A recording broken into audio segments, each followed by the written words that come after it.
ચાલો તો હમણાં હું એક હવે સ્ક્રીન શેર કરું છું, બરાબર? મને કહેજો તમને સ્ક્રીન દેખાય છે કે નહીં. દેખાય છે બધાને સ્ક્રીન? હા સર. ઓકે, ચાલો તો આજે આપણે સ્ટાર્ટ કરવાના છે રેડિયો એક્ટિવિટી, બરાબર? લાસ્ટ લેક્ચરમાં આપણે મોડર્ન ફિઝિક્સમાં સૌથી પહેલા આપણે એટમ ચેપ્ટર બતાવ્યું, બરાબર? પછી આપણે ન્યુક્લિયસ ચેપ્ટર લીધું અને ન્યુક્લિયસમાં જે સબ ટોપિક છે રેડિયો એક્ટિવિટી, આપણે વાત થઈ હતી કે આનો આપણે અલગથી લેક્ચર લઈશું, બરાબર? તો આજે જે ટોટલ લેક્ચર છે પૂરેપૂરો એ રેડિયો એક્ટિવિટી પર રહેશે, બરાબર? તો સૌથી પહેલા રેડિયો એક્ટિવિટીની વાત કરીએ. અહીંયા તમને હેડિંગ દેખાય છે રેડિયો એક્ટિવિટી. તો રેડિયો એક્ટિવિટી છે શું? તો ન્યુક્લિયસનું ખૂબ જ ઝડપી વિભંજન છે, બરાબર? લાસ્ટ ટાઈમ આપણે એવી વાત થઈ હતી કે સપોઝ આપણી પાસે આ ન્યુક્લિયસ છે, બરાબર? હવે ન્યુક્લિયસમાં કોણ હોય? આપણને ખ્યાલ છે પ્રોટોન એન્ડ ન્યુટ્રોન, રાઈટ? તો ન્યુક્લિયસની અંદર સપોઝ આ પ્રોટોન ન્યુટ્રોન આ રીતના છે, બરાબર? હવે કોઈ એક પ્રોટોનની આપણે વાત કરીએ, બરાબર? સપોઝ કે આ જે પ્રોટોન છે, આ પ્રોટોનની વાત કરીએ તો ન્યુક્લિયસની અંદર પ્રોટોન પ્રોટોન વચ્ચે અપાકર્ષણ થશે. પ્રોટોન ન્યુટ્રોન, પ્રોટોન પ્રોટોન અને ન્યુટ્રોન ન્યુટ્રોન વચ્ચે ન્યુક્લિયર બળ લાગશે, જે આકર્ષી પ્રકારનું છે ન્યુક્લિયસની રેન્જમાં, બરાબર? તો આ જે પ્રોટોન છે એના ઉપર દરેક પ્રોટોન વડે શું લાગશે? અપાકર્ષી બળ લાગશે, આ રીતના, બરાબર? અને એનું એક પરિણામી બળ આવશે, રાઈટ? તો સપોઝ એ બળને આપણે આનાથી દર્શાવીએ. આ છે સપોઝ પરિણામી બળ F ઇલેક્ટ્રિકલ, ઓકે?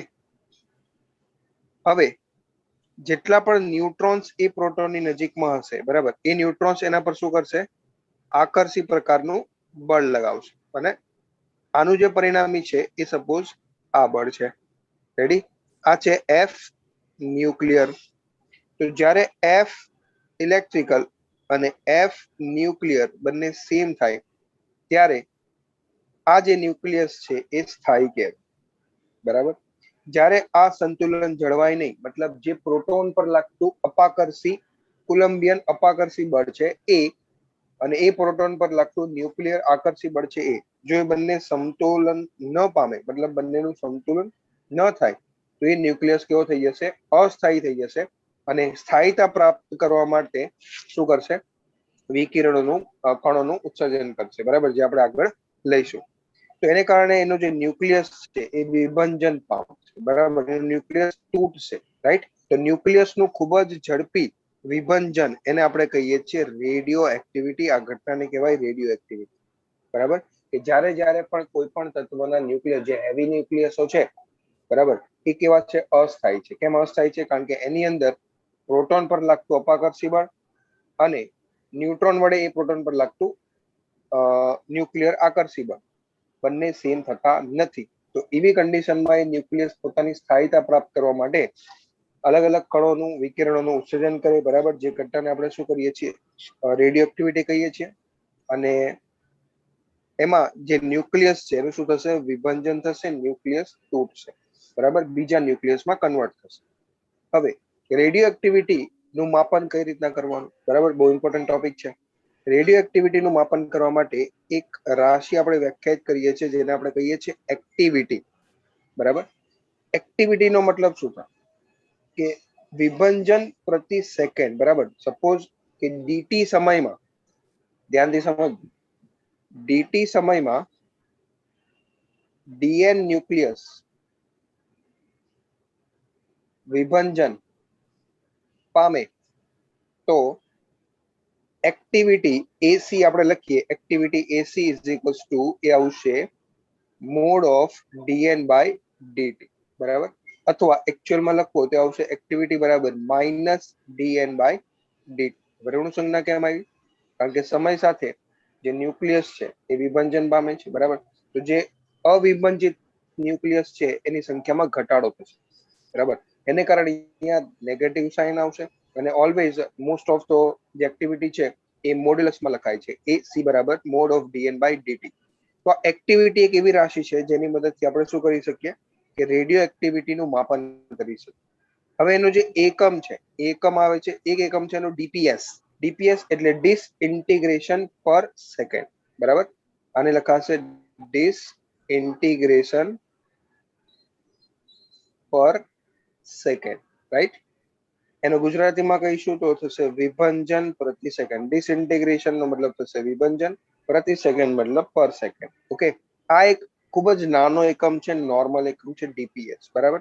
હવે બીજા એકમની વાત કરીએ તો હેનરી બેક્વેરલ જે વૈજ્ઞાનિક હતો એની યાદમાં, જેને આ એક્ટિવિટી રેડિયો એક્ટિવિટીની શોધ કરી છે, એની યાદમાં એક એકમ છે એ બીક્યુ એટલે કે બેક્વેરલ. એક બીક્યુ બરાબર એક ડીપીએસ થશે, રાઈટ. એ પણ એક નાનો એકમ જ થયો. અને ત્યારબાદ રધરફોર્ડ અને મેડમ ક્યુરીએ પણ ઘણો બધો રેડિયો એક્ટિવિટીના સંશોધનમાં એને આગળ લાવવામાં કામ કરેલ છે. બરાબર. તો રધરફોર્ડ અને ક્યુરીના નામમાં એક રધરફોર્ડ બરાબર 10⁶ ડીપીએસ, એ પણ એક એકમ છે રધરફોર્ડ એકમ. અને એક ક્યુરી બરાબર 3.7 × 10⁻10 ડીપીએસ. તો આ બે રિલેશન આપણે ખાસ યાદ રાખીશું. રધરફોર્ડ અને ક્યુરી મોટા એકમોમાં આવશે, જ્યારે બેક્વેરલ ડીપીએસ નાના એકમમાં આવશે, રાઈટ. તો ડીપીએસ ની જગ્યાએ તમે બેક્વેરલ એટલે કે બીક્યુ પણ લખી શકો છો. તો આ બધી વાત થઈ ગઈ પ્રસ્તાવનાની, રાઈટ, કે ભાઈ રેડિયો એક્ટિવિટી કેમ થાય, આ ઘટના કેમ થાય છે. એની પહેલા આપણે ચર્ચા કરી કે કોઈ પણ ન્યુક્લિયસની અંદર જે કોલંબિયન અપાકર્ષી બળ છે એ અને પ્રોટોન ન્યુટ્રોન વચ્ચે લાગતું જે ન્યુક્લિયર આકર્ષી બળ છે એ, જો એ બંને સમાન ન થાય, રાઈટ, તો એ કન્ડિશનમાં ન્યુક્લિયસ અસ્થાયી થઈ જાય. અને જો એ સ્થાયીતા પ્રાપ્ત કરે તો એ શું કરશે, એ ન્યુક્લિયસ તૂટશે અને વિવિધ કણોનું ઉત્સર્જન કરશે, જે આપણે આગળ લઈશું આલ્ફા, બીટા, બરાબર, ગામા ક્ષય જે છે એની ચર્ચા આપણે લાસ્ટમાં કરીશું. તો આપણે એવું કહી શકીએ ન્યુક્લિયસનું વિભાજન થશે અને ખૂબ જ ઝડપી પ્રોસેસ છે. આ પ્રોસેસને આપણે રેડિયો એક્ટિવિટી કહીશું. માપન માટે એક રાશિ છે એક્ટિવિટી, જેનો એકમ છે ડીપીએસ અથવા બેક્વેરલ, રધરફોર્ડ અને ક્યુરી. બરાબર. હવે અમુક મેઇન પોઈન્ટ છે, અમુક મહત્વના મુદ્દા છે જે સમજવા બહુ જરૂરી છે. સૌથી પહેલો મુદ્દો રેડિયો એક્ટિવિટીનો એ છે કે રેડિયો એક્ટિવિટી એક ન્યુક્લિયર પ્રક્રિયા છે. બરાબર. ટોટલી ન્યુક્લિયર ઘટના છે રેડિયો એક્ટિવિટી, રાઈટ. કારણ કે આપણને ખ્યાલ છે કે એક પરમાણુનું સ્ટ્રક્ચર આપણે જોઈએ તો કેન્દ્રમાં શું હશે, ન્યુક્લિયસ હશે. અને એની આસપાસ કક્ષાઓમાં ઇલેક્ટ્રોન શું કરે છે, પરિભ્રમણ કરે છે. બરાબર. અમુક સ્થાયી કક્ષાઓ હોય જેમાં ઇલેક્ટ્રોન શું કરી શકે, ભ્રમણ કરી શકે, બોહરના અધિતર્ક મુજબ. તો જે રેડિયો એક્ટિવિટી છે, રેડિયો એક્ટિવિટી આ ઘટના કોને કારણે છે, આ ઘટના ટોટલ ન્યુક્લિયર પ્રક્રિયા છે, રાઈટ. એનો મતલબ કે જે પરમાણુ છે એનું જે સ્ટ્રક્ચર છે એમાં ન્યુક્લિયસ માં આ રેડિયો એક્ટિવિટીની ઘટના થશે. બરાબર. એની બહારનું જે સ્ટ્રક્ચર છે, જે ઇલેક્ટ્રોનની કક્ષાઓનું અને ઇલેક્ટ્રોનનું જે સ્ટ્રક્ચર છે, એનો કોઈ ફાળો નથી રેડિયો એક્ટિવિટીમાં. એટલે સૌથી પહેલો મુદ્દો આવશે કે રેડિયો એક્ટિવિટી એક ન્યુક્લિયર પ્રક્રિયા છે, રાઈટ. બીજું, રેડિયો એક્ટિવિટીના ગુણધર્મો રાસાયણિક ગુણધર્મોથી સ્વતંત્ર છે. બરાબર. આનો મતલબ શું થયો કે સપોઝ કોઈ રાસાયણિક પ્રક્રિયા થાય જેમાં કોઈ તત્વ એક્સ અને વાય સંયોજાઈને કોઈ માન લો એક્સ વાય તત્વ બન્યું. બરાબર. સંયોજન બન્યું. તો સપોઝ કે જે એક્સ તત્વ છે એ રેડિયો એક્ટિવ છે, રાઈટ, અને વાય જે છે એ નોન રેડિયો એક્ટિવ છે. બરાબર. તો જે પરિણામી પ્રોડક્ટ આપણને મળ્યું એક્સ વાય, એમાં પણ આ એક્સ રેડિયો એક્ટિવ રહેશે અને વાય નોન રેડિયો એક્ટિવ રહેશે. તો આ જે વાક્ય મેં લખેલું છે આપણે આ પ્રક્રિયાથી સમજી શકીએ કે રેડિયો એક્ટિવિટીના ગુણધર્મો રાસાયણિક ગુણધર્મોથી સ્વતંત્ર છે. બરાબર.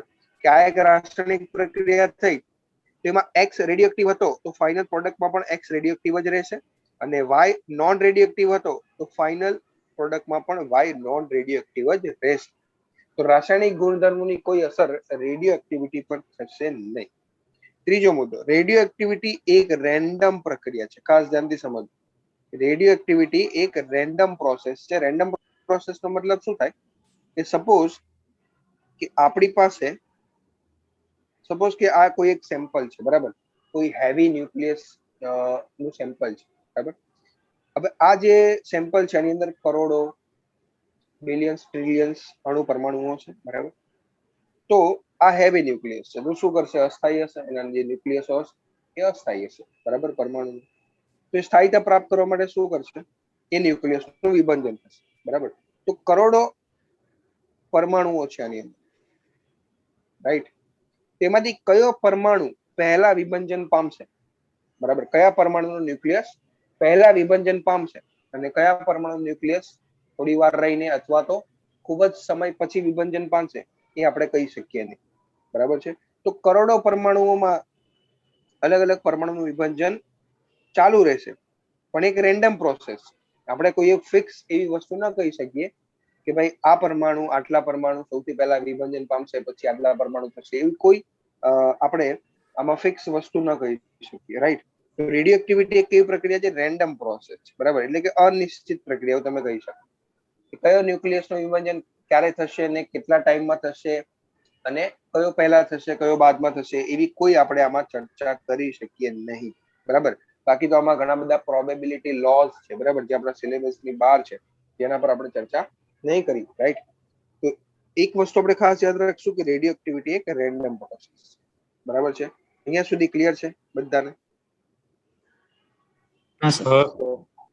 ઓકે. નેક્સ્ટ આપણે વાત કરીએ છીએ રેડિયો એક્ટિવ વિભાજનનો નિયમ. ઓકે, બહુ ઇમ્પોર્ટન્ટ છે, જેના ઉપર મોસ્ટ ઓફ સવાલો આવે છે. ઓકે, ધ્યાનથી સમજજો.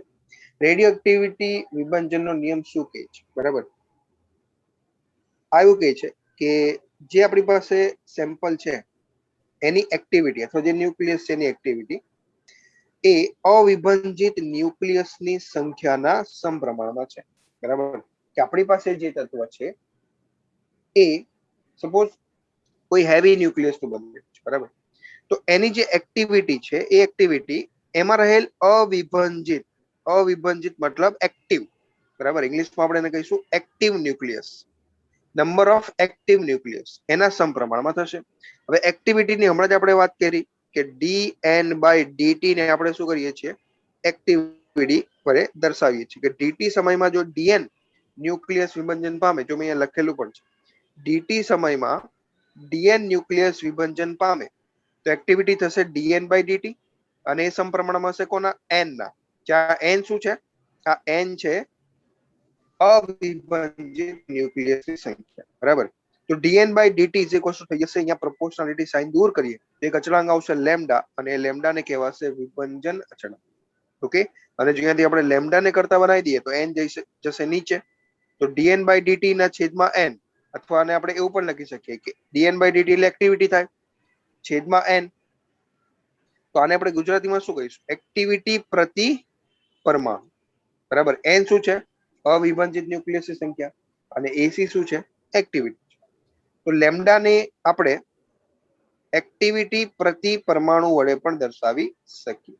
બરાબર, હવે જેટલો લેમ્ડા વધારે હશે, બરાબર, એટલી કોઈ એક ન્યુક્લિયસમાંથી બીજા ન્યુક્લિયસમાં કન્વર્ટ થવાની પ્રોસેસ ઝડપી થશે. જેમ કે સપોઝ આપણી પાસે કોઈ એક ન્યુક્લિયસ છે એક્સ અને એ વાય માં કન્વર્ટ થાય છે. બરાબર, રેડિયો એક્ટિવિટી એ કારણે.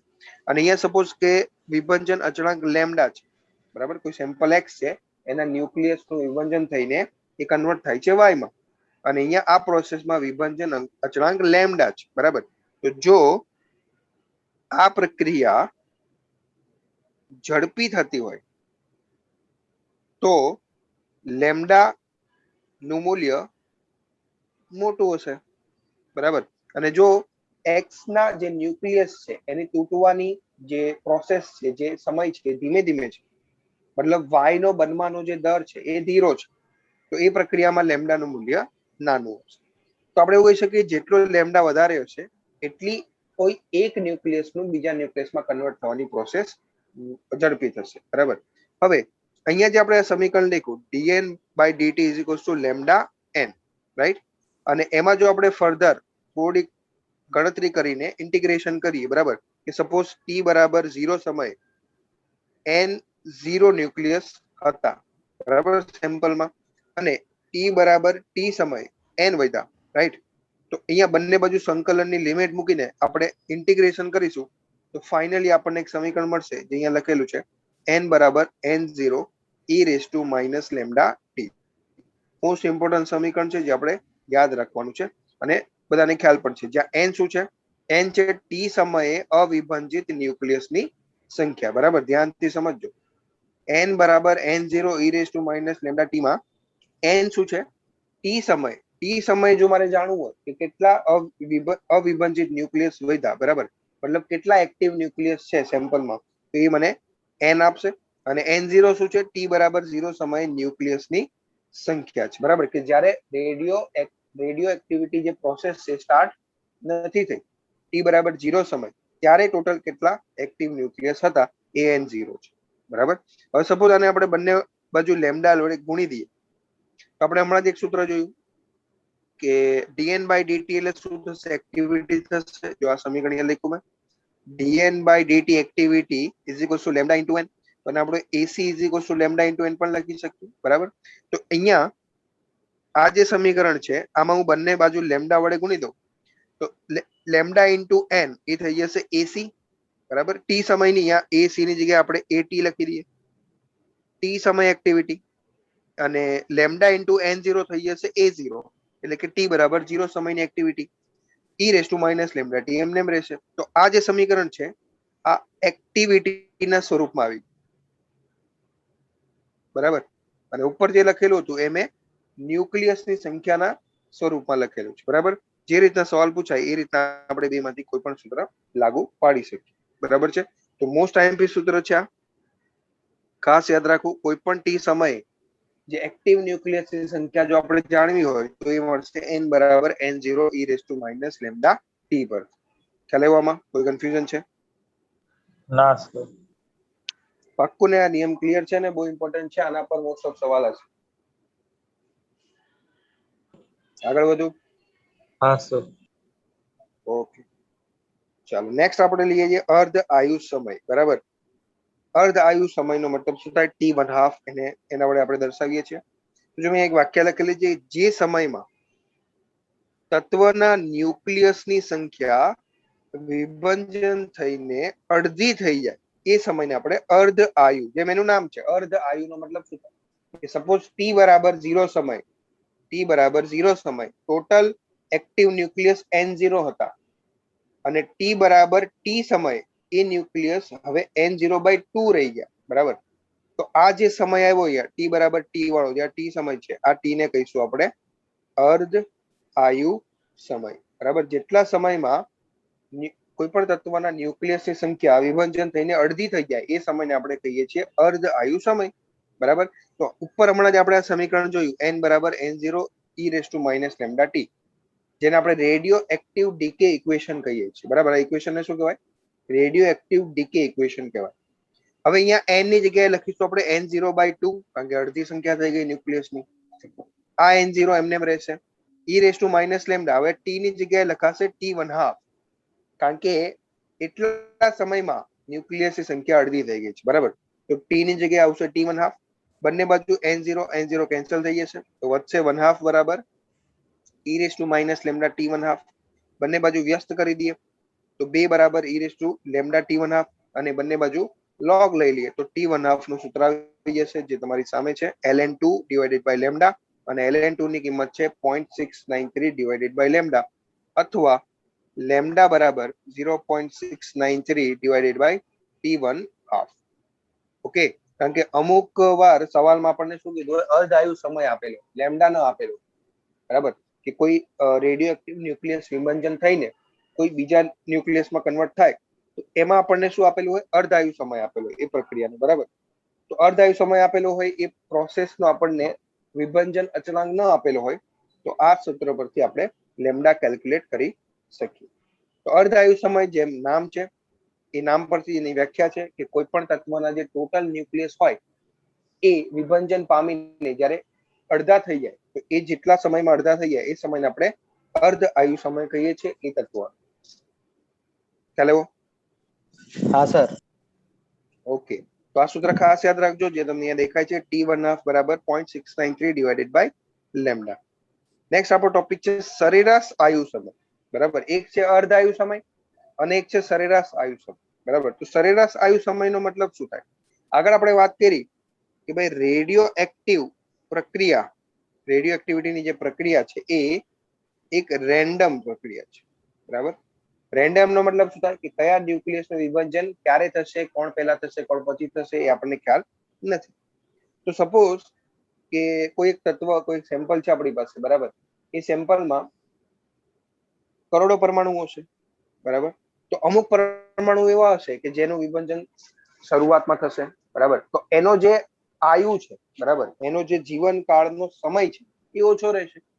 અમુક એવા પરમાણુઓ છે કે જે એના થોડા સમય બાદ વિભાજન પામતા હશે, તો એનો જે જીવનકાળનો સમય છે એ થોડો પહેલાના પરમાણુ કરતા વધારે હશે.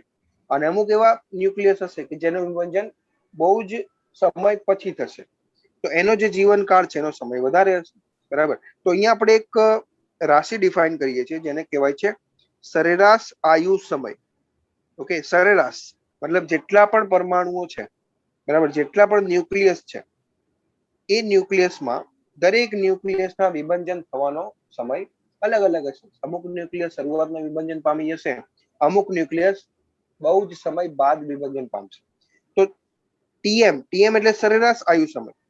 એની વ્યાખ્યા શું થઈ ગઈ? એની વ્યાખ્યા થઈ ગઈ તમામ અવિભાજિત ન્યુક્લિયસનો જીવનકાળ અથવા તો આયુ સમય. બરાબર, અહીંયા તમે જીવનકાળ પણ લખી કે જેટલા પણ એક્ટિવ ન્યુક્લિયસ છે, અવિભાજિતને આપણે એક્ટિવ ન્યુક્લિયસ વડે દર્શાવ્યું. તો જે સેમ્પલ આપણે લીધું એમાં જેટલા પણ ન્યુક્લિયસ છે એક્ટિવ, એ બધા જ ન્યુક્લિયસ નો જે જીવનકાળ છે એનો સરવાળો કરીએ, છેદમાં કુલ એક્ટિવ ન્યુક્લિયસની સંખ્યા કરીએ તો આપણને સરેરાશ આયુ સમય મળી જશે. બરાબર. હવે ટીએમ બરાબર 1/λ કરીને એક સૂત્ર છે, બરાબર, અને તારવણી પર આપણે જઈશું નહીં. બરાબર. જેડબલઈ અને જેડબલઈ માં પણ બહુ કામનું નથી. જેડબલઈ એડવાન્સ લેવલ પર આની તારવણી કામમાં આવે છે. નીટ લેવલ પર તો તારવણી કોઈ જ કામની નથી. ટીએમ બરાબર 1/λ. આ સૂત્ર કોનું છે? સરેરાશ અર્ધ આયુ. ઓકે, એનસીઆરટી માં થોડું ઘણું ડેરિવેશન આનું આપેલું છે, પણ બહુ પ્રોપર ડેરિવેશન કહી ન શકાય, એટલે આપણે ડેરિવેશનની ચર્ચા અહીંયા કરતા નથી. ટીએમ બરાબર 1/λ મતલબ જે વિભંજન અચળાંક છે એનું વ્યસ્ત કરો તો તમને એ સેમ્પલનો શું મળશે? સરેરાશ આયુ સમય મળશે. તો સરેરાશ આયુ સમય જેમ આપણે સરેરાશ શોધીએ એ રીતના જ છે કે કોઈ પણ સેમ્પલમાં જેટલા પણ ન્યુક્લિયસ હશે એક્ટિવ, એ બધા જ ન્યુક્લિયસનો જે જીવનકાળ છે એનો સરવાળો કરો, છેદમાં ટોટલ એક્ટિવ ન્યુક્લિયસની સંખ્યા કરો, તો આપણને એ સેમ્પલનો સરેરાશ આયુ સમય મળી જશે. ક્લિયર છે? હા સર. ઓકે, નેક્સ્ટ આપણે લઈએ છીએ રેડિયો એક્ટિવ શ્રેણી. બરાબર, ધ્યાનથી સમજો, બહુ ઇમ્પોર્ટન્ટ કન્સેપ્ટ છે. અને આની અંદર એક છે રેડિયો એક્ટિવ ઇક્વિલિબ્રિયમ આવશે. બરાબર, રેડિયો એક્ટિવ સંતુલન એની વાત કરશું. તો રેડિયો એક્ટિવ શ્રેણીનો મતલબ શું થાય? સપોઝ અહીંયા તમને એક શ્રેણી દેખાય છે, એમાં એક સપોઝ કે ન્યુક્લિયસ છે X1, બરાબર, એ અસ્થાયી છે. સ્થાયીતા પ્રાપ્ત કરવા માટે શું કરશે? વિકિરણો કણો ઉત્સર્જન કરશે. બરાબર, અને કન્વર્ટ થાય છે X2 માં. અને આ પ્રોસેસમાં જે વિભંજન અચળાંક છે λ1 છે. હવે સપોઝ કે આ જે X2 બન્યો એ પણ અસ્થાયી બન્યો, તો હવે એ શું કરશે? એ પણ સ્થાયીતા પ્રાપ્ત કરવા માટે બીજા કોઈ ન્યુક્લિયસમાં કન્વર્ટ થશે. તો X2 સપોઝ કન્વર્ટ થયો X3 માં, અને એનો જે પ્રોસેસનો વિભંજન અચળાંક છે λ2 છે. સપોઝ X3 પણ અસ્થાયી બન્યો, તો X3 કન્વર્ટ થશે બીજા કોઈ ન્યુક્લિયસ X4 માં, અને એનો જે વિભંજન અચળાંક છે λ3 છે. તો આ રીતના આ પ્રોસેસ, આ શ્રેણી ક્યાં સુધી ચાલશે? જ્યાં સુધી આપને ફાઇનલી કોઈ સ્થાયી પ્રોડક્ટ ન મળી જાય ત્યાં સુધી આ પ્રોસેસ ચાલ્યા કરશે. તો આ જે શ્રેણી બનશે, બરાબર, આ શ્રેણીને આપણે કહીએ છીએ રેડિયો એક્ટિવ શ્રેણી. બરાબર છે, કે કોઈ એક રેડિયો એક્ટિવ એલિમેન્ટ, બરાબર, એના જે ન્યુક્લિયસ છે વિભાજન પામે અને એ કોઈ બીજા એલિમેન્ટમાં કન્વર્ટ થાય, તો એ બીજો જે એલિમેન્ટ છે એ પણ જો અસ્થાયી હોય તેના પણ ન્યુક્લિયસ વિભાજન પામશે અને કોઈ ત્રીજામાં કન્વર્ટ થશે.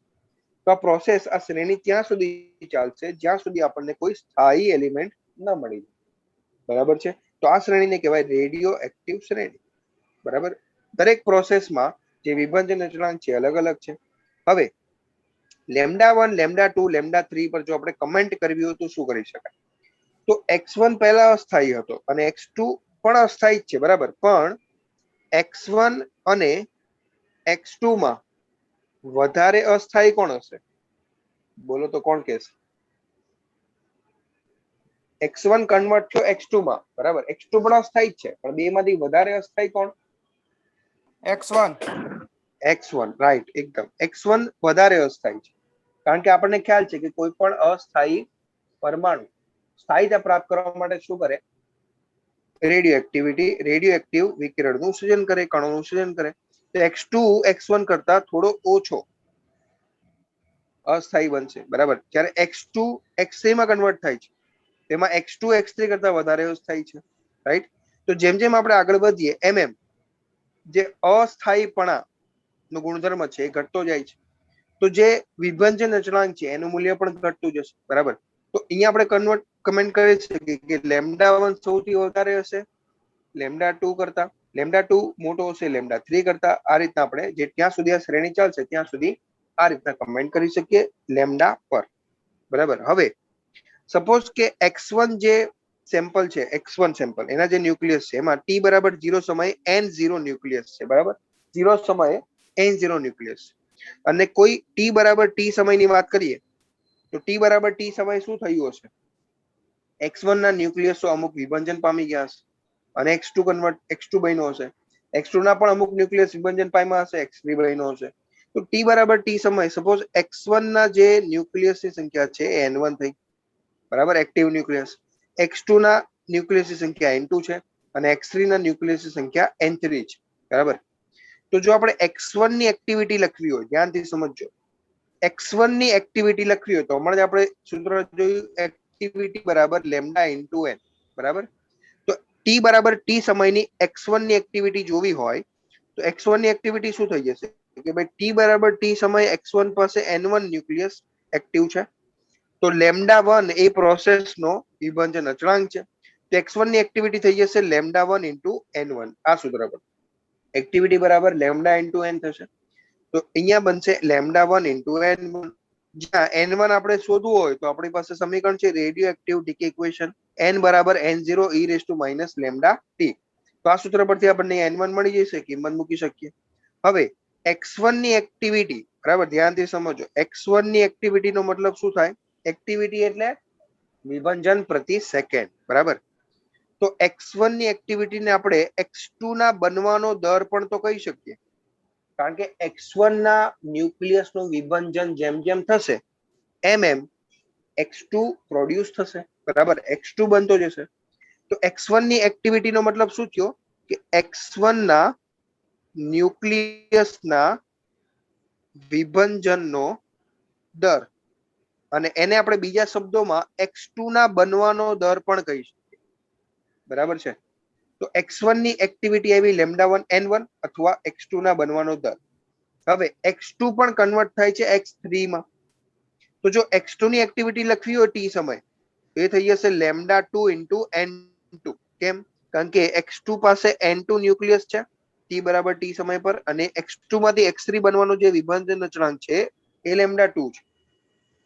તો x2 ની એક્ટિવિટી થશે λ2 n2, બરાબર છે. તો બે વસ્તુ મેં લખી અહીંયા. x1 ની એક્ટિવિટી, ધ્યાનથી સમજો, x1 ની એક્ટિવિટી અથવા x2 ના બનવાનો દર, બંને ચાલે, બરાબર, બંને સેમ જ વસ્તુ છે. એને આપણે લખીશું λ1 ઇન્ટુ n1 અને x2 ની એક્ટિવિટી અથવા આને આપણે x3 ના બનવાનો દર પણ લખી શકીએ, બરાબર. x2 ની એક્ટિવિટી થશે λ2 n2. ઓકે. હવે જ્યારે આ બંને સેમ થઈ જાય, આ બંને એટલે કોણ? x2 ના બનવાનો દર અને x2 ના વિભંજનનો દર બંને સેમ થઈ જાય, બરાબર. એટલે કે x2 ના બનવાનો દર એટલે કે λ1 n1 અને x2 ના વિભંજનનો દર એટલે કે x2 ની એક્ટિવિટી એ છે λ2 n2. જો આ બંને સેમ થઈ જાય તો આપણે એવું કહી શકીએ કે x2 જે છે એ રેડિયો એક્ટિવ સંતુલનમાં થશે. મતલબ x2 ના બનવાનો દર અને x2 ના ન્યુક્લિયસના વિભંજન થવાનો દર બંને સેમ થઈ જાય, તે પ્રોસેસમાં x2 શું કહેવાશે? રેડિયો એક્ટિવ સંતુલનમાં છે એવું કહેવાશે. અહીંયાથી આપણને કન્ડિશન મળશે n1 બાય n2 બરાબર λ2 બાય λ1. બહુ ઇમ્પોર્ટન્ટ કન્ડિશન છે, ખાસ યાદ રાખ કે જ્યારે પણ રેડિયો એક્ટિવ ઇક્વિલિબ્રિયમ ની વાત આવશે ત્યારે આપણે એ જે તત્વની આપણે રેડિયો એક્ટિવ ઇક્વિલિબ્રિયમ ચેક કરવાની છે એ તત્વ શેમાંથી બની રહ્યો છે, જેમાંથી એ બનતો હશે એનો દર, અને એ પોતે પણ વિભાજન પામશે તો એનો દર. જો બે સેમ થઈ જાય તો એ તત્વ કેવો કહેવાશે? રેડિયો એક્ટિવ ઇક્વિલિબ્રિયમમાં છે એવું કહેવાશે, રેડિયો એક્ટિવ સંતુલનમાં છે એવું કહેવાશે. ખ્યાલ આવ્યો આમાં તમને?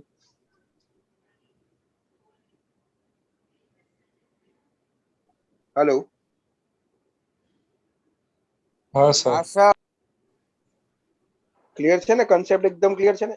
x1 માંથી x2 બન્યો, x2 માંથી x3 બન્યો, બરાબર? આટલી પ્રોસેસ યાદ રાખીએ ચલો અત્યારે. તો x1 માંથી x2 બને છે, તો x1 ના ન્યુક્લિયસ વિભંજન પામતા હશે, એનો કંઈક દર હશે, જે આવ્યો λ1n1, જેને આપણે x2 ના બનવાનો દર પણ કહીશું. અને x2 x3 માં કન્વર્ટ થાય છે, તો x2 ના ન્યુક્લિયસના વિભંજનનો દર એટલે કે x2 ની એક્ટિવિટી એ આવ્યું λ2n. તો જ્યારે λ1n1 અને λ2n2 બંને બરાબર થઈ જાય, તો એ કન્ડિશનમાં x2 જે છે એ રેડિયો એક્ટિવ સંતુલનમાં કહેવાશે. બરાબર છે? એક ઇમ્પોર્ટન્ટ કન્સેપ્ટ છે, બરાબર? બહુ સવાલો રેડિયો એક્ટિવ ઇક્વિલિબ્રિયમ પર નીટમાં આવતા નથી, પણ કન્સેપ્ટ ક્લિયર હોવો જરૂરી છે. બરાબર? અને જે લાસ્ટ ટોપિક છે રેડિયો એક્ટિવિટીનો, એના પર આપણે જઈએ. રેડિયો એક્ટિવ ક્ષયના ગુણધર્મ, બરાબર? અથવા તો તમે પ્રકાર પણ કહી શકો. 3 પ્રકાર આપણે લઈએ છીએ: આલ્ફા ક્ષય, બીટા ક્ષય અને ગેમા ક્ષય, જે એનસીઈઆરટી માં પણ આપેલું છે. થોડીક ડિટેલમાં આપણે ચર્ચા કરીશું.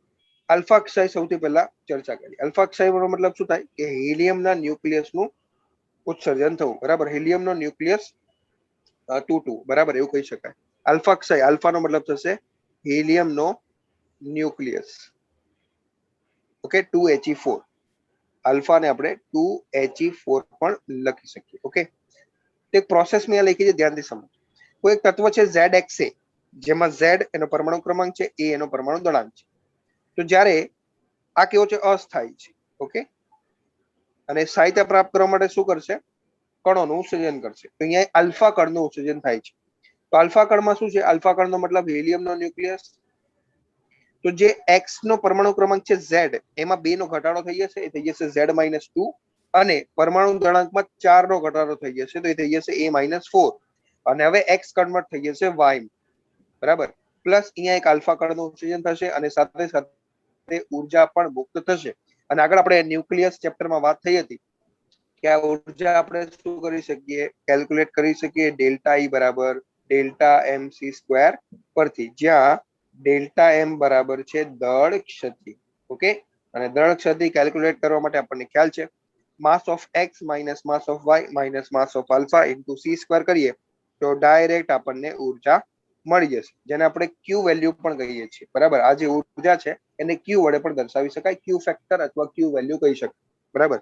હવે લાસ્ટ ટાઈમ મેં તમને એક સવાલ પણ પૂછ્યો કે ભાઈ આ જે ઉર્જા ઉત્પન્ન થઈ એ કયા સ્વરૂપમાં ઉર્જા ઉત્પન્ન થાય છે? એમાં મેં તમને જવાબ કીધો હતો કે આ જે ઉર્જા છે એ ગતિ ઉર્જા સ્વરૂપે રિલીઝ થશે. કોની ગતિ ઉર્જા? જે વાય ન્યુક્લિયસ બન્યો એ વાય પ્લસ આલ્ફા કણની ગતિ ઉર્જા સ્વરૂપે. બરાબર? જો અહીંયા આપણે એ વસ્તુને સમજીએ કે સપોઝ કે આ એક્સ ન્યુક્લિયસ, બરાબર, એમાંથી એક વાય અને આલ્ફા કણ બન્યો, બરાબર? તો આ પ્રક્રિયામાં જે ઉર્જા મુક્ત થઈ એ વાય ન્યુક્લિયસ અને આલ્ફાના ગતિ ઉર્જા સ્વરૂપે મળશે. બરાબર?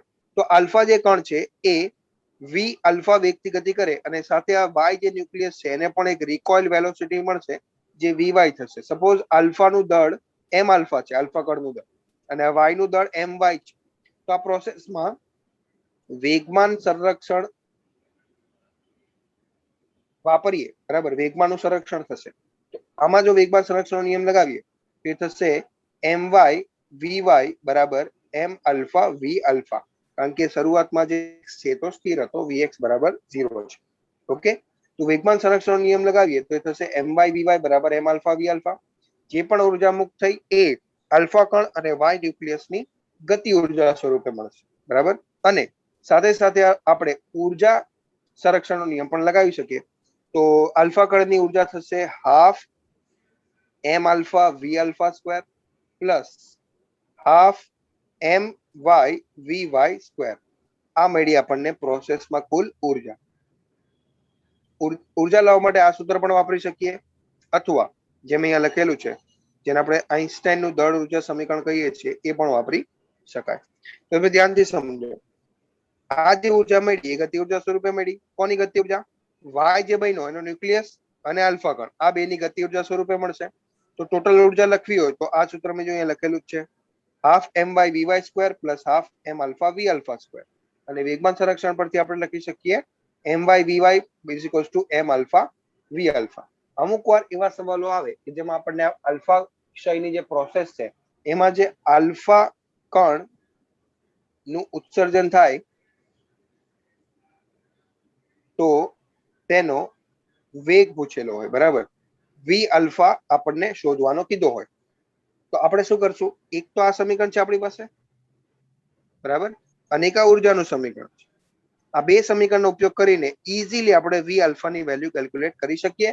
જેટલી પણ વેલ્યુની જરૂરત આમાં છે એ આપણને રકમમાં આપેલી હોય છે, બરાબર. તો આ બે સમીકરણ, એક આ સમીકરણ અને એક આ સમીકરણ, આ બેનો ઉપયોગ કરીને ફાઇનલી આપણને વી અલ્ફાની વેલ્યુ મળે, બરાબર છે. તો આ થઈ ગયો આલ્ફા ક્ષયનો નિયમ, બરાબર. આલ્ફા ક્ષયનો મતલબ શું થશે કે જો કોઈ એક ન્યુક્લિયસ જે અસ્થાયી છે, બરાબર, એ શું થશે? કન્વર્ટ થશે કોઈ બીજા ન્યુક્લિયસ. અને જો આલ્ફા કણનું ઉત્સર્જન કરતો હોય તેના પરમાણુ ક્રમાંકમાં 2 નો ઘટાડો અને પરમાણુ દળાંકમાં 4 નો ઘટાડો થશે, સાથે સાથે ઉર્જા પણ મુક્ત થશે. આ જે પ્રોસેસ છે આ પ્રોસેસને કહીએ છીએ આલ્ફા ક્ષય, આલ્ફા ડીકે. ખ્યાલ આવ્યો?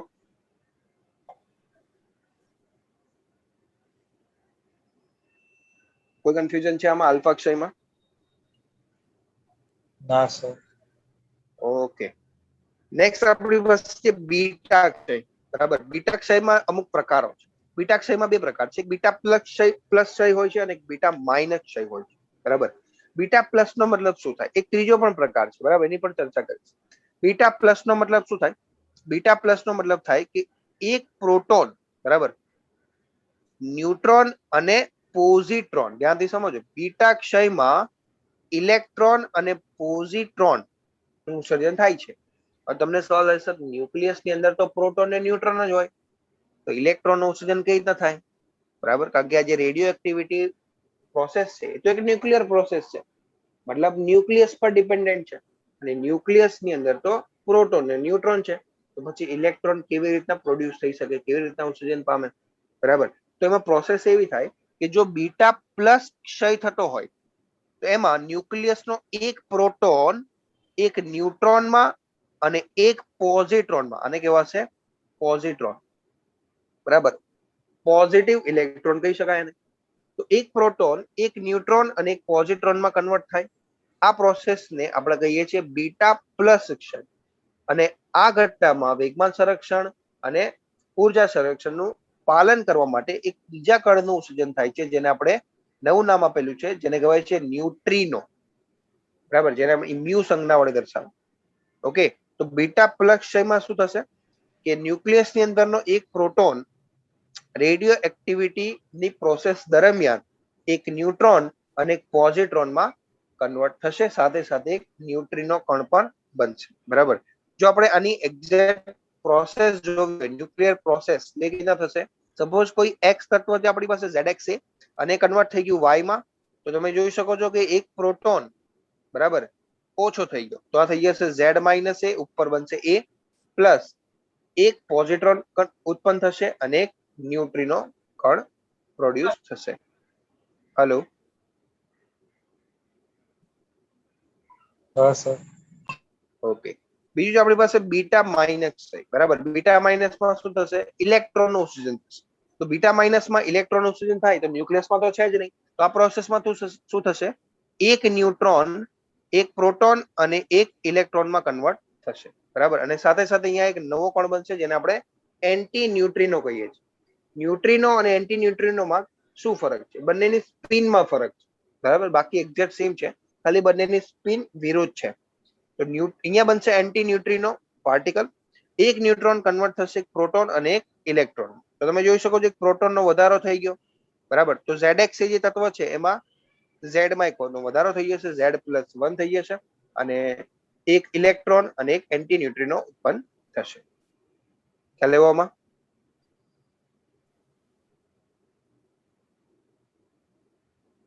બીટા પ્લસ અને બીટા માઇનસ માં કોઈ કન્ફ્યુઝન છે?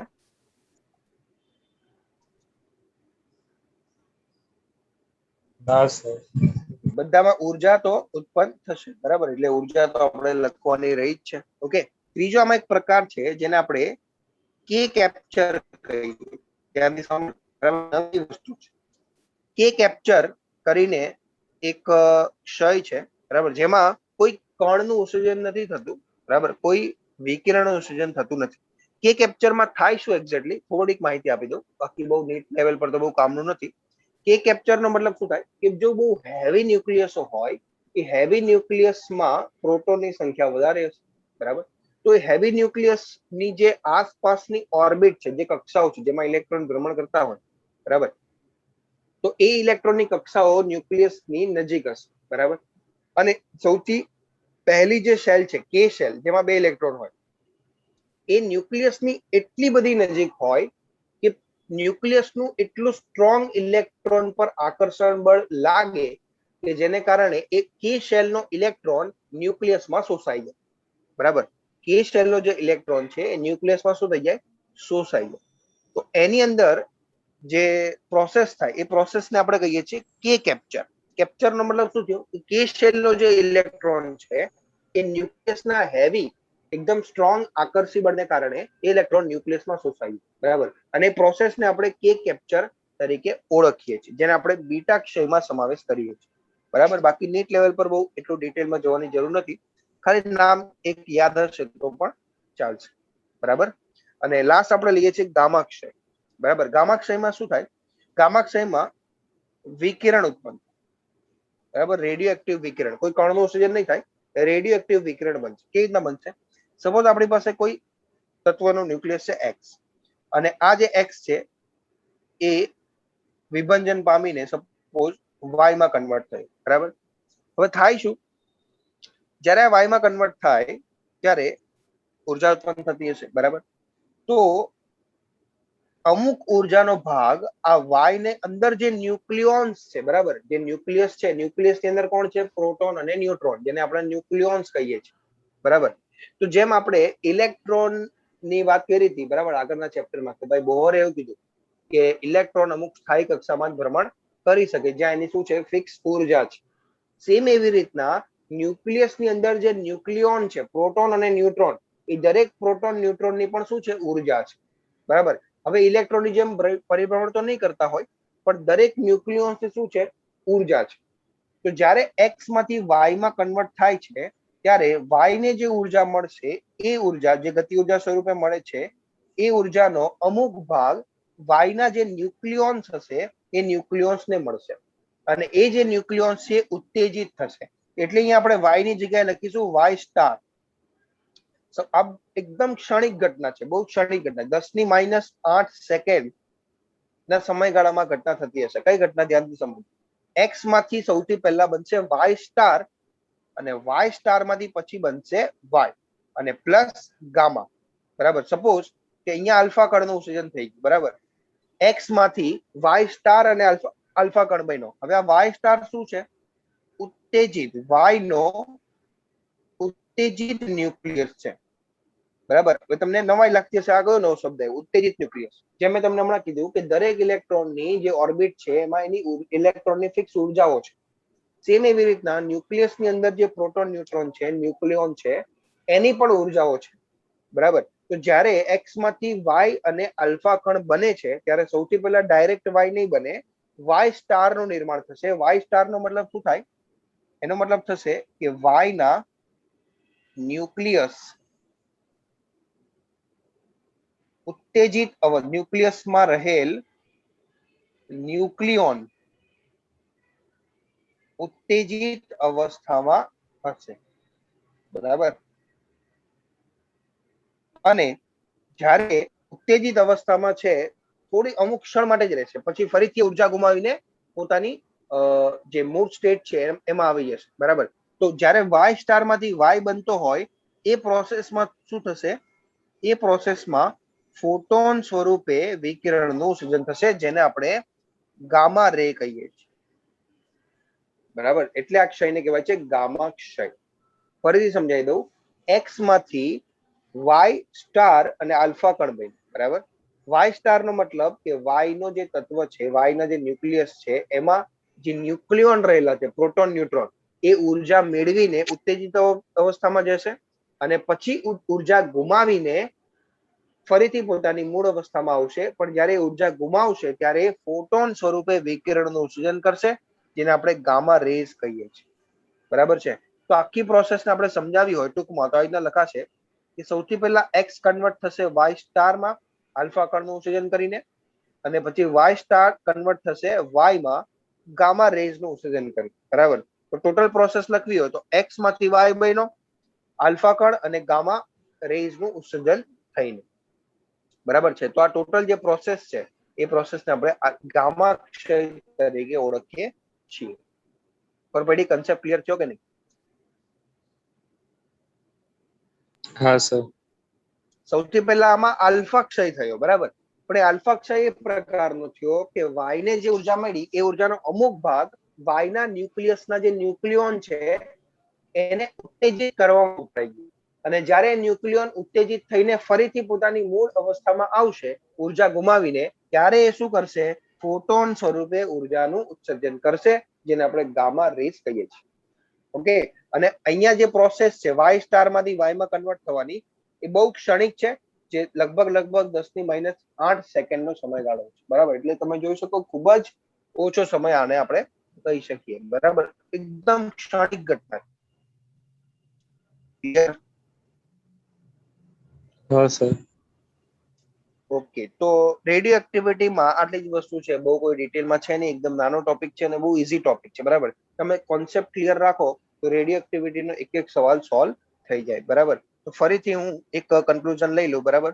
જેમાં આપણે વન બાય વન ફટાફટ જે ટોપિકની ચર્ચા થઈ એ લઈ લઈએ. સૌથી પહેલા આપણે રેડિયો એક્ટિવિટીની વ્યાખ્યા લીધી કે ન્યુક્લિયસનું ખૂબ જ ઝડપી વિભંજન છે. બરાબર. માપન કરવા માટે એક્ટિવિટી રાશિ છે, જેને આપણે એકમ છે એનો ડીપીએસ.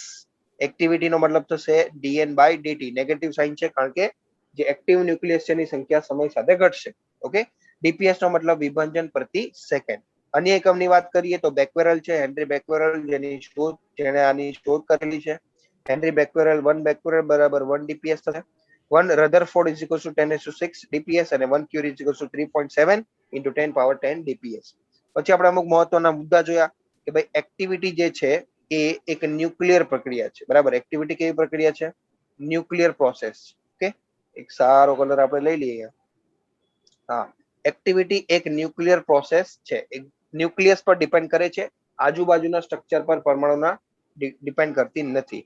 રેડિયો એક્ટિવિટીના ગુણધર્મો રાસાયણિક ગુણધર્મોથી સ્વતંત્ર છે અને રેડિયો એક્ટિવિટી એક રેન્ડમ પ્રોસેસ છે. રાઈટ. પછી આપણે રેડિયો એક્ટિવિટીનો વિભંજનનો નિયમ જોયો, જેમાં નિયમ એવું કહે છે કે કોઈ પણ તત્વની જે એક્ટિવિટી છે એ એમાં રહેલ એક્ટિવ ન્યુક્લિયસની સંખ્યાના સમપ્રમાણમાં રહેશે. સપોઝ ડીટી સમયમાં ડીએન ન્યુક્લિયસનું વિભાજન થઈ જતું હોય તો એક્ટિવિટી થશે ડીએન બાય ડીટી, જે ડાયરેક્ટલી સમપ્રમાણમાં હશે એન ના. ઓકે. અને આપણે સમપ્રમાણતા અચળાંક લખીએ તો એ થશે લેમ્ડા. લેમ્ડા છે વિભાજન અચળાંક. તો લેમ્ડાને કરતા બનાવીશું તો એ થઈ જશે એક્ટિવિટી પ્રતિ એટમ અથવા તો એક્ટિવિટી પ્રતિ પરમાણુ. બરાબર. હવે આ જે સમીકરણ છે આ સમીકરણનું આપણે આગળ સંકલન કરીએ લિમિટ લગાવીને તો આપણને એક ઇક્વેશન મળશે, જેને આપણે રેડિયો એક્ટિવ ડીકે ઇક્વેશન કહીએ છીએ. n બરાબર n0 e raise to minus lambda t, જ્યાં n છે ટી સમય એક્ટિવ ન્યુક્લિયસની સંખ્યા, અવિભાજિત નો મતલબ એક્ટિવ, અને n0 છે ટી બરાબર 0 સમયે અને બાજુ લેમ્ડા આપણે ગુણી દઈએ તો એ જ સમીકરણ આપણને એક્ટિવિટીના સંદર્ભમાં પણ મળી જશે. ઓકે. તો ખાસ યાદ રાખવાનું છે. આપણે વાત કરી આયુષ સમય. તો અર્ધ સમય એ સમય છે કે જે સમયમાં તત્વના ટોટલ ન્યુક્લિયસની સંખ્યા વિભંજન થઈને અડધી થઈ જાય. ઓકે. એ સમયને આપણે કહીએ અર્ધાયુ સમય. સમીકરણમાં કિંમત મૂકીને ફાઇનલી આપણને એક સમીકરણ મળ્યું અર્ધાયુ સમયનું, જે T1/2 બરાબર 0.693 ડિવાઇડેડ બાય લેમ્ડા છે. આ પણ એક ખાસ સમીકરણ છે, યાદ રાખવાનું છે. ઓકે. પછી આપણે વાત કરી સરેરાશ અર્ધાયુ સમયની. મતલબ જેટલા પણ એક્ટિવ ન્યુક્લિયસ છે કોઈ પણ સેમ્પલમાં, બરાબર, એ દરેક ન્યુક્લિયસનો જે જીવનકાળ છે એનો સરવાળો કરીએ ભાગ્યા એ ટોટલ ન્યુક્લિયસની સંખ્યા કરીએ તો આપણને સરેરાશ આયુ સમય મળશે, જેનું સૂત્ર છે 1/લેમ્ડા. ઓકે. ખાસ યાદ રાખજો. આ ત્રીજું સમીકરણ ઇમ્પોર્ટન્ટ.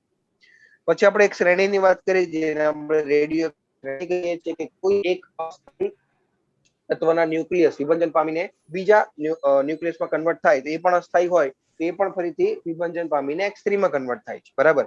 તો આમાં મેઇન કન્સેપ્ટ જે આપણે જો શ્રેણી ક્યાં સુધી ચાલુ રહેશે, આ શ્રેણી ક્યાં સુધી ચાલુ રહેશે, જ્યાં સુધી ફાઇનલી આપણને કોઈ પ્રોડક્ટ મળે. અને મેઇન આમાં આપણે વાત કરી રેડિયો એક્ટિવ ઇક્વિલિબ્રિયમ. બરાબર. કે જે X2 ના બનવાનો દર છે અને x2 ના વિભંજનનો દર છે એ બંને સેમ થાય. જો અહીંયા લખેલું છે x2 ના બનવાનો દર અને x2 ના વિભંજનનો દર જો સેમ થઈ જાય તો x2 રેડિયો એક્ટિવ સંતુલનમાં કહેવાશે, જેની કન્ડિશન છે n1/n2 = λ2/λ1. Okay, most MP condition છે. ત્યારબાદ આપણે વાત કરી અલ્ફાક્ષય, બીટાક્ષય અને ગામાક્ષયની. અલ્ફાક્ષયમાં હેલિયમનો ન્યુક્લિયસ ઉત્સર્જન પામશે.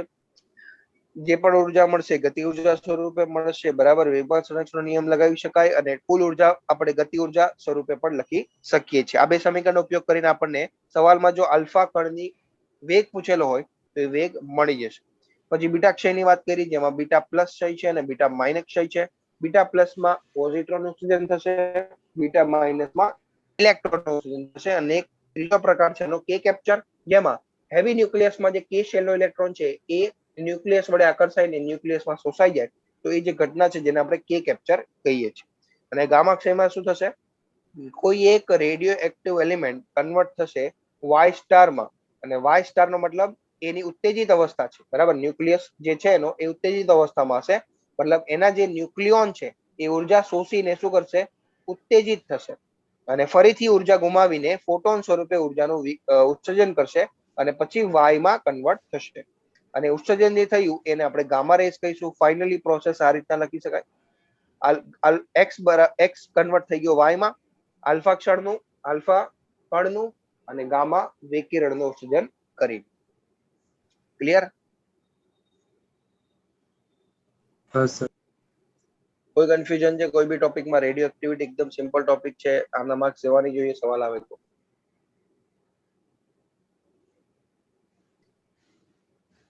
ઓકે, તો અહીંયા આપણે આ જે સ્લાઇડ છે એને પૂર્ણ વિરામ આપી દઈએ, ધ્યેય એન્ડ કરી દઈએ, બરાબર. રેડિયો એક્ટિવિટીનો જે કન્સેપ્ટ છે અહીંયા પૂરો થાય છે.